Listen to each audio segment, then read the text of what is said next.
Hey guys, I'm here with Stacy McCloud, and we are at the 2018 Mr. Olympia. How is it here already? It's like blink here. Yeah, seriously, this year's gone by so quickly, so quickly. Yeah. But the reason we have her back, obviously, is because she's coming back to Cuties conquering the stage again this year. And that feels like it was yesterday. I know, right? Like yesterday, yeah. Seriously, and it's here what? So January is how many months away? So basically tomorrow. It's tomorrow. Yeah. Basically tomorrow Yeah. is what Yeah. it is. Yep. So all we want to do tonight is I wanted to come to you and ask you some of the questions that we've had come in from some of the ladies that have come to Cuties Conquer the Stage or curious about coming to Cuties Conquer the Stage, all of that kind of fun stuff since we've had you there before. Yeah. So Bring it. One of the questions that we have is for you is what actually motivates you to do what you do as far as competing in this sport? You know, I just started out doing this wanting to be my best me. And, you know, I'm not young. And I was 34 then, and I'm 38. I'll be 39 really close to your event. And, you know, the body's an amazing thing. And I never really took care of my body the way that I should. And I prep in a really healthy way. And because of that, I do take better care of my body now than I did before I competed. Unfortunately, a lot of competitors can't say that. But for me, I am in a healthier spot because of competing. So that's the main reason I do it. Is I like the way it makes me feel. It gives me my why right now. This may not be my why for forever. It may not be my why next month. But for right now, it is, and it gives me purpose. Understandable. I mean, I agree. I mean, one thing that competing has done for me is it has helped me to learn my body. Yeah. You know, there were certain things that I would do that I thought were healthy. Yeah. But were really things not. I would have never known about my body. Yeah. That I know now. Absolutely. Absolutely. So, you know, every time that I've asked you for help, you jump in. You don't even ask me questions. You're good to go. You're ready. What brings that passion for you as far as helping others? You know, I don't know everything. I don't even know 1% of things. But if I do know a little bit, then I want to be able to share it with people to the best that I can. You know, so people have always been so great to help me, and I think that's just the name of the game. It's life. It's giving back. You know, you give if you back. have something that you can give, even if it's just a little teeny tiny bit, then give it. Yeah, because this will come back to you tenfold. Well, even if it doesn't, you know, it's just like, you know, if you got a little bit to give, I don't have a lot, but I give what I can. Awesome. Awesome. Well, what are you most afraid of when all of this ends, when all of the competing stuff ends? Just like I said, I feel like sometimes, this might be the first time I'm saying this out loud, that I'm holding on to it because competing came to me when I lost a lot in my life. And sometimes I feel like I'm holding on to it when maybe there are times when I should let go a little bit and believe in myself to do some other things that I've wanted to do. So I think that sometimes insecurity is making me hold on to it because competing has become so familiar. Yeah. Whether, you know, I win or lose, it's still become familiar. It's part of your life. And and I'm a very habitual person.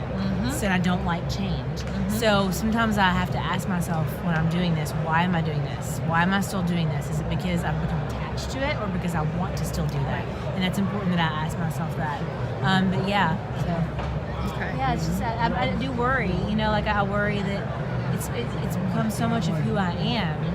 I wonder how much of it is me. Yeah. And so I worry what of me I'm going to lose if and when I give up competing. And, you know, I even get depressed in my off season. Yeah. So it's kind of like, you know, like I worry that if I let it go totally, like how much that can be affected. How that's gonna affect your life. But you know, that's also not a healthy mental place to be. You know, you should be able to get rid of things or replace most things in your life and be okay. Yeah. You know what I mean? Like, so I think that there's a healthy balance, and I still need to find it. Yeah, I think a lot of us do, and I think It's an you're addiction. right. It is an addiction. It's an addiction. Just like anything else. Yeah. You know, you got to find that balance somewhere. Yeah. I mean, I would rather be addicted to this than other stuff, Right. but yeah, it's No, still I an say the addiction. same thing. I'm like, it is. It absolutely is. Yeah. It is. Okay, so what do you spend your time doing, like day to day, just beyond just competing? What do you spend most of your time doing? You know, my number one priority, I was telling you this earlier, when I lost my job a few years ago in television, and then I went freelance in television, it opened up a lot of time, and because of that, my husband travels a lot, and he works a whole lot. And for those of the people that think that there's a lot of money in television, there is not, usually, 9 times out of 10. And so it just made sense for us at the time for me to work freelance or part-time and take on a lot of 100% of the responsibilities at home and get rid of some of those financial, you know what I mean, like needs, obligations.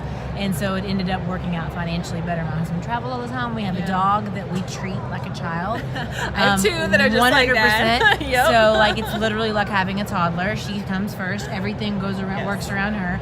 So most of my days, first and foremost, are take care of anything and everything that has to do with our house and our home.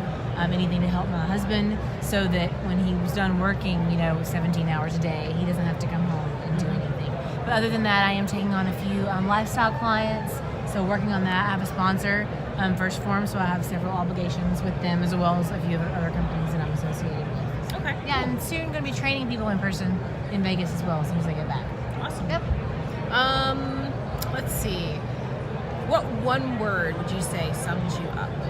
Oh gosh, there's no one word. What day is it? Is it Monday? Is it Wednesday? Is it laundry day? Right now. I don't even is know. It leg day? Like, it just depends. I don't think there is one word. I think that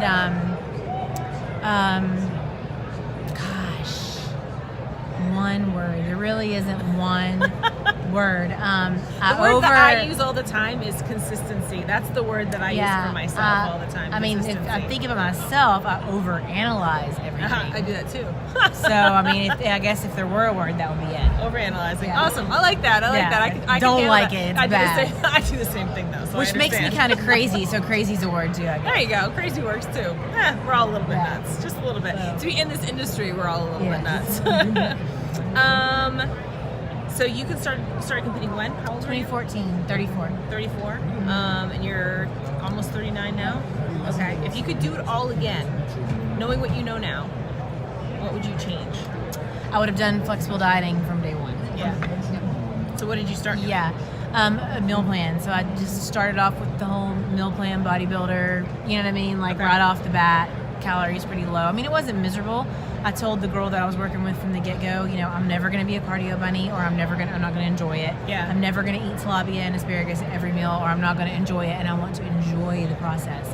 But still, it was very restrictive. Like, I can remember, back then I had cheat days or cheat meals, and I couldn't decide whether I wanted avocado and an egg, or whether, I wanted, avocados and eggs are healthy. Yeah, and now I have those every day if I want them. Yeah. So I wish that I would have learned about flexible dieting a lot sooner. And I wish I would have learned, even then I remember thinking, how does she can't eat pizza and look good? You know what I mean? I was so drawn into the Instagram pictures of what If It Fits Your Macros and flexible dieting looks like, that I didn't, and it's my fault, properly educate myself. Right. And then I lost my coach literally 7 weeks before my first show was planned. Wow. And Flex Lewis suggested, he's like, you know what, based on the way you are, why don't you check into Lane Norton? And so Lane took me on 7 weeks out from my first show, fell in love with the flexible dieting approach. Unfortunately, I'm not with Lane anymore. Our schedules just didn't work out. Him in Florida, me in Vegas. It was just really hard. But my new coach, when I did go searching, my number one priority was finding somebody that do flexible dieting. Okay, gotcha. Okay, cool.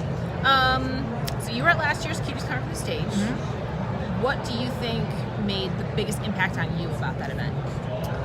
Just the camaraderie between everybody. I think that, I met a lot of people, new faces, and everybody was just so nice, and you can tell that you've developed this community of women that truly enjoy each other's company, but the benefits that I watched these girls take away, I was just man, I wish I would have had that, and I wish I would have had that. Yeah. Posing, that's another thing. I did practice posing from day one, once a week with a posing coach. So luckily my posing wasn't horrid. It wasn't great, but it wasn't horrid. But being able to be in front of the head Olympia judge and some of the biggest coaches in the industry, and be critiqued, that is priceless. Absolutely. Yeah. Absolutely. And to do it in a time where you probably don't feel the best about your physique. Yeah, I wouldn't do it. Season, when I saw these girls and they were so confident in their off-season bodies, I'm that's so important, and I'm not even 100% there.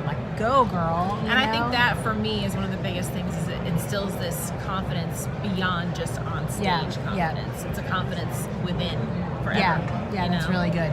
So, what would you tell someone that is thinking of going to Cuties Conference stage? What would be your one piece? Don't hesitate. I like that. Yeah, and bring a friend. I think I don't have a ton of friends, and I think I probably would be hesitant if I didn't have any friends to bring with me, but you're going to meet people.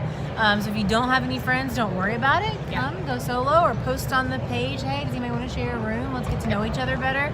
But yeah, don't hesitate. Do it. You know, it's worth the investment. What you'd pay in one single session with somebody privately, you're getting a whole weekend of endless resources. Well, that was the whole thing too. I mean, the cost of the weekend itself is less than what you're going to spend on a competition, and it's a whole weekend, and you get all of this knowledge. Yeah, and you need it. Trust me. You think you don't? You need it. The competition's stiff nowadays. Yeah, guys. the flexible outing is literally just one thing I can think of. There's so many things that I wish that I would have known, and all of this is covered there. Yeah, and like you said, I mean, I think what really helps is it gives you that backbone and gives you people to connect to. And like she mentioned, the group. So we have that Facebook group.